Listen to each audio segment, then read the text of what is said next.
Around a dozen Tim Hortons outlets across Ontario have told their employees that they will be losing benefits, paid breaks, and various perks, and have demanded that they sign documents accepting the changes.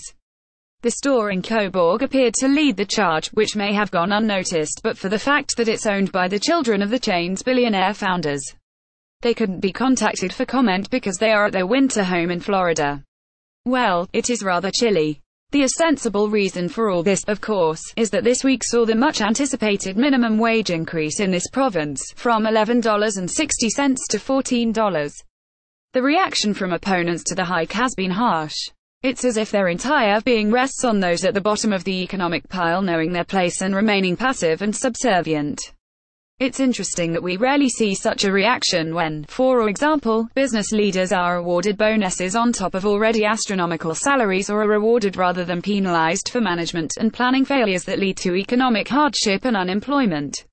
The angry tend to be somewhat selective in their outrage, and those they feel superior to are so much easier to condemn.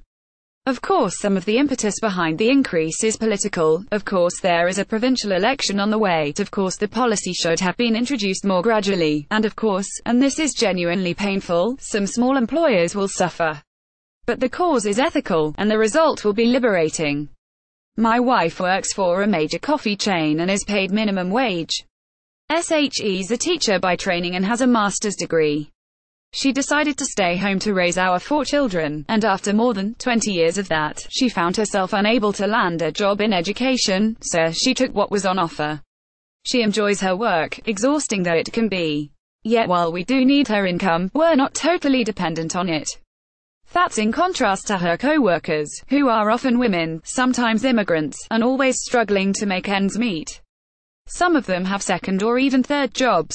I wish every critic could live the minimum wage reality for a while. True, some banks and financial institutions have claimed that the increase will lead to the loss of thousands of jobs.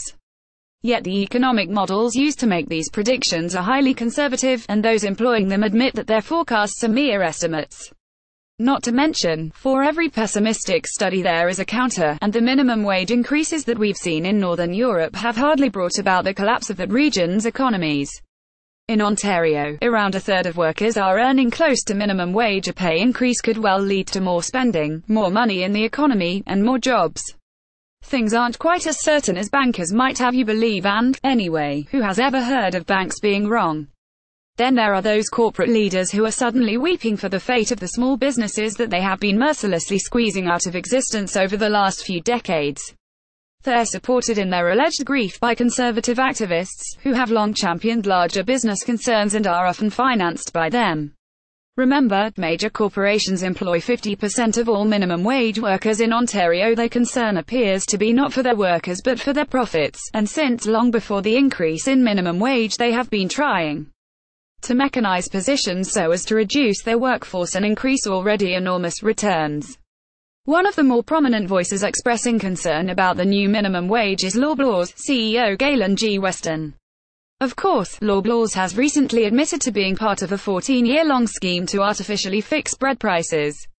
In other words, let minimum wage workers eat cake. The point is that this long overdue increase will give countless people a better chance to pay the rent and feed themselves, and any society that regards itself as civilized should surely allow its lowest paid citizens at least a modicum of hope and dignity.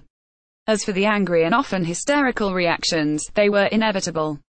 It seems to me the government has given us no choice but to leave, not the words of an Ontario business owner in 2018, but of a Saskatchewan doctor in 1960, when Tommy Douglas introduced Medicare.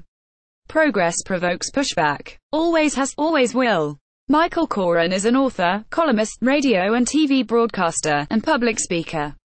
Related.